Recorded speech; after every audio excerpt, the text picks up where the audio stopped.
blown, but it's a key to it. Like, I try to stay in my gratitude. That's what's up, man. Yeah. That's what's up, man. Like, since you are a first time guest, man, what I typically do is try to, start with the origin stories and then kind of move forward, man. Yeah. So my first question to you would be, how would you describe your childhood? Oh, man. Oh, it's a story, bruh. Like, it is a story. I try to be careful. Like, I didn't, like, I don't want to embarrass anybody, man. But I had really great there were good parts. There were some good parts. There was like some really traumatic parts. A lot of traumatic parts actually, and try not to like highlight that anymore. But like when you say my childhood, I would telling my son like it is nothing like yours, man. Like, well, that's how it's supposed to be. It's supposed to be supposed to be better than yours. Yeah. I hope so. Like, well, I like, it's only up to I'm doing my best, but it's only up to him how he perceive it later on. Yeah.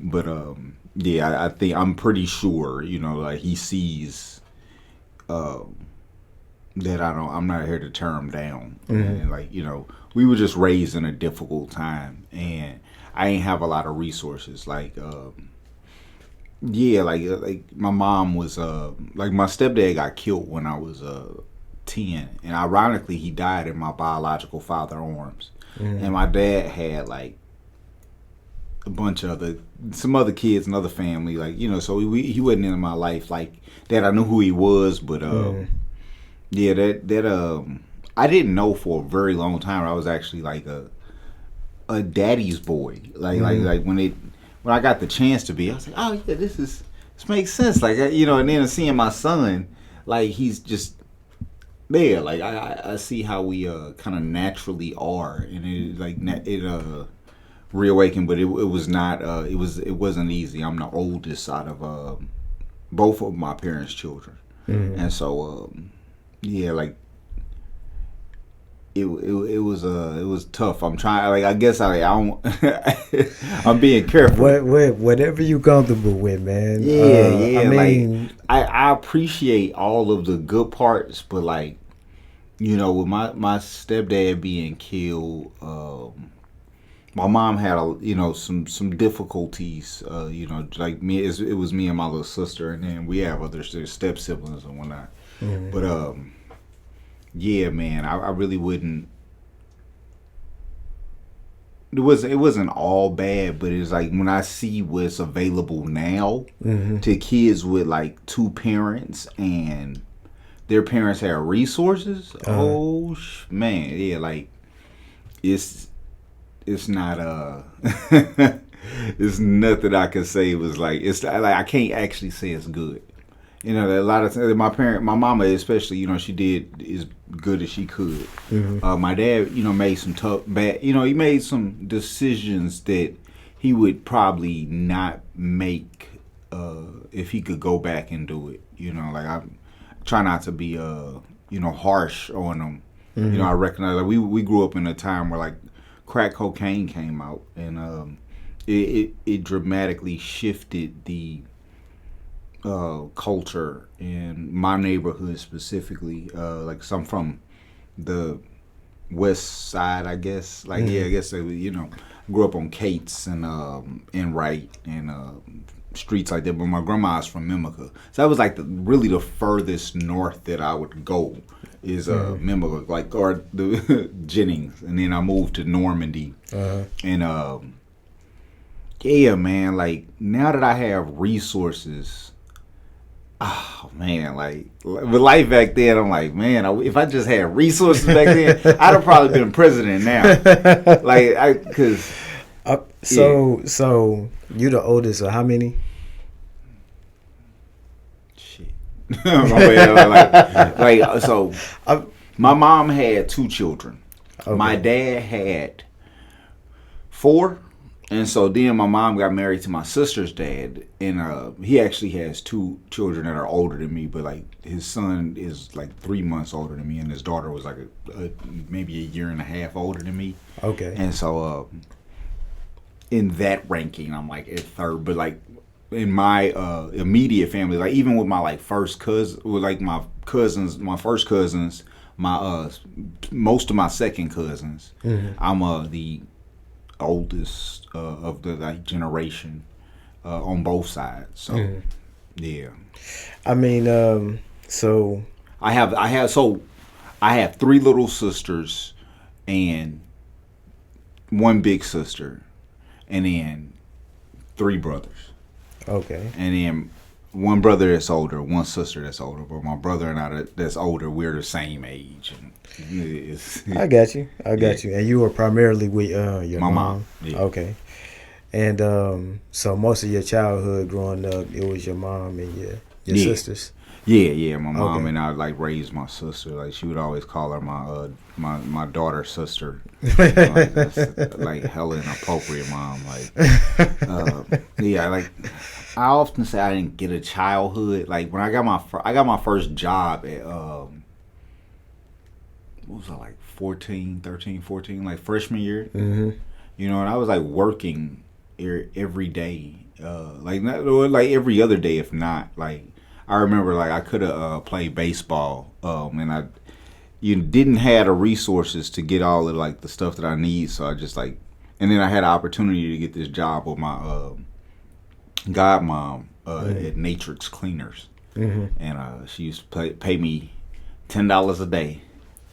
And I would do everything I could, you know, like, and I would work for probably like 5 hours after school. For $10? Yeah.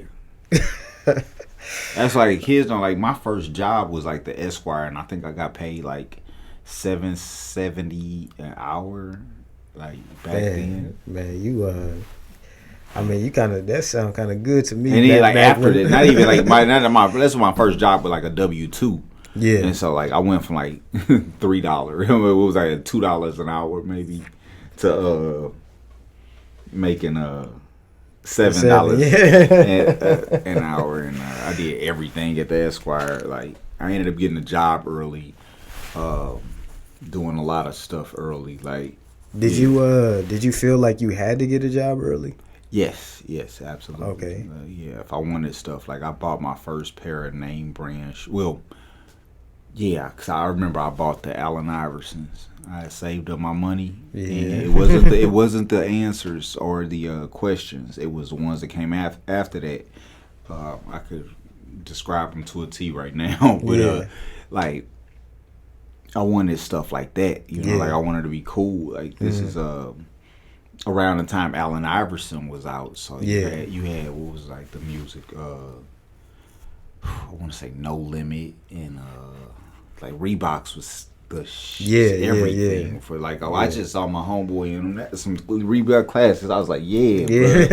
And them was the ones. Those was the ones before ones was ones. You know, like, white on whites. Or the black ones, bro. And the girls with the princesses. Oh man, like a girl could like them like it just made it cuter. Like and then dudes, you know, like man, how we used to do it. It was fun. So you was just working to get something for yourself. Yeah. Okay.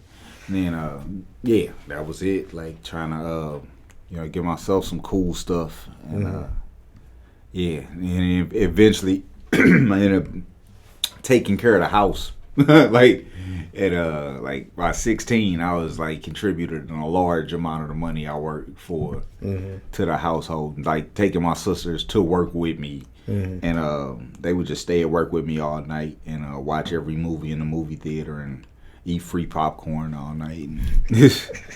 And I take them home. And them the perks, man. Yeah. Them definitely the perks, man. So during that particular time, what was you thinking? Like you was thinking, like, man, I just want to get out of this situation. Was that the mentality? I just want to feel like I have something. Yeah, like, man, it's wild. Like, for a long time, like, my whole life, people have always said, you're going to be special. You know, like, they'll come up to me and, like preach a word. You know, like, man, if you chill. Like, I don't, like, how? Like, could you tell me how? Like, I don't know exactly how I'm going to be special, but they would come up to me and they would just, say that to me. And I was like, okay. And yeah, like I was actually I like church because my cousin, like me, I was like hanging out with my cousins a lot, like, and then my big cousins, they were in the church, and so I got in the church, and that was like heavily influential. Like I wanted to do that, like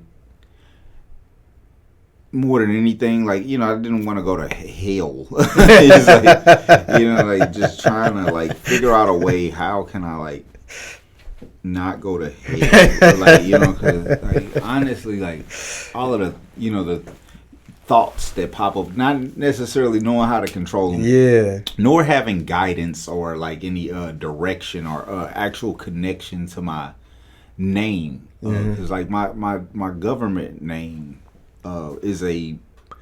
it's my father's name, but a play on words. It's like my father's name is Jerome and my name is Jeremy, and so if you just say Jerome or Jeremy, and if you say that fast, but if you slow it down, it could be Jerome. And so like my mama had bars when she was making me like make my name and whatnot. So, but actually, I hated it. That's why, like, I went with RemyD. Like, I would take the JE off, like, and just use the D for my middle initial, because it was actually it's Remy Deshawn. Like, but gotcha. I wanted to be a doctor when I was growing up, but then by the time I got to 5th grade, I knew that wasn't happening. I was like, man, I was not good in school. You wasn't good in school? No, not at all. Really? Yeah. Wow, man. It sucked. Why do you think that was? You just felt like it just wasn't the way they was teaching, or it was probably just your attention? Yeah, I think so I was diagnosed with like ADHD recently. And I was like, oh, okay, that makes a lot of sense, because like, man, like the way my like brain works, I'll be reading and then I'll just start like my own story a lot of times, like, or like I'll make a whole bunch of words out of one word, or like I just start thinking about the words that word reminds me of, and so like, but I'm very high functioning, so I could, but it's hard. It was very hard until like I understood ADHD a little more, and not having a properly stable environment. Like I struggle to say it because I don't mean to criticize my upbringing like this, but it does have like serious like consequences to kids, like you know, because they don't understand nor have the like the proper words to articulate the fact that they feel like something's missing. And we weren't educated right either. Like, you know, now like when I find out kids have like, they get nutrition, like breaks, and they get to carry water bottles. They get fidget spinners. I'm like man, like I could have like thrived in something like that, like, because I didn't learn how to sit down and sit still until I was about 30. And like it, and then I was like, oh, now, and then that's when I went back to school, because I thought there was something wrong with me, because I like my brain would just, you know, travel off. And once I learned how to sit still, and like it's actually a process that I think more boys should be taught. You can't learn if you don't feel safe, if you're hungry, if there are exterior circumstances that go into like learning and then being able to you know, give the knowledge back. But I do absorb everything like very quickly. Like I usually I just store stuff in a way that's like I don't forget. For a long time before I started smoking weed, like I had a phonographic memory that was really accurate, and that came from growing up on Kate's. I know it. Like I remember like trying to like count how many gunshots that I would hear from automatic gunfire, and then I would like slow it down, and then I was like, because it would happen every night, and so I just made a game of it, right? We used to like have to get off the couch and then like push, like we'll let the windows up so the bullets wouldn't hit the windows, or we used to like save the windows and whatnot. Man, and see, it's stuff like that, like, and those are like real experiences, like that I like had growing up, and it's just like the neighborhood, like. I still like don't like my son's window but my street ain't nothing like that. But it's just learned trauma, even like just just things that we like adopt from like the way that we grew up. Yeah, I mean, like a lot of it, and I kind of